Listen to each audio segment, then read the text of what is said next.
Here's a fun addition. This is 2 Nephi chapter 16. Again, Book of Mormon prophet is quoting from Isaiah with fascinating little differences between the Book of Mormon and the King James Version of the Bible. Here we have 16 verse 10. I'll do verse 9. 2 Nephi verse 9. Chapter 16 verse 9. And he said, "Go and tell this people, hear ye indeed. But they understood not." The "they understood" is not in the King James. "And see ye indeed, but they perceived not." That "they perceived" also not in the King James. So reading that verse again, this is a beautiful poetry. Notice the phrasing, the poetic nature of it. And he said, "Go and tell this people, hear ye indeed, but they understood not.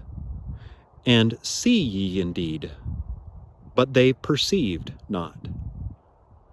That poetic phrase, "they understood and they perceived," only in the Book of Mormon. Continuing on.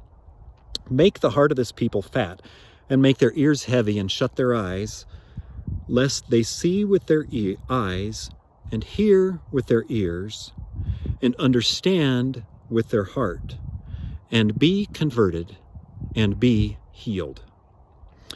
Okay, the tiny addition to that verse is at the very last line where Isaiah says, "Understand with their heart, and convert and be healed." But the Book of Mormon says, "And understand with their heart, and be converted, and be healed."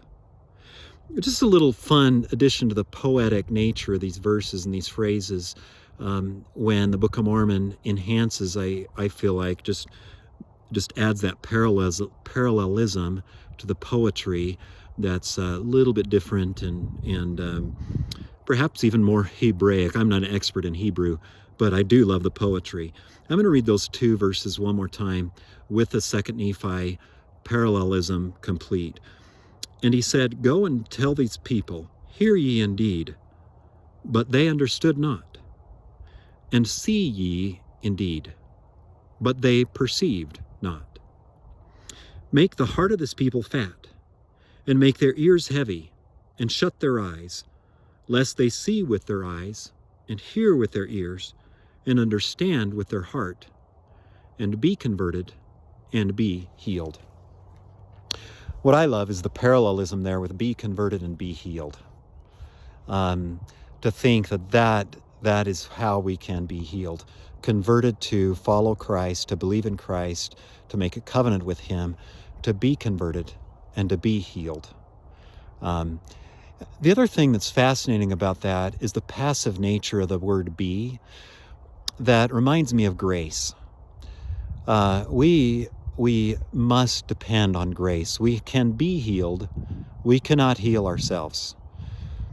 We can be converted. Maybe we can't convert ourselves either. Maybe we need God to help us be converted.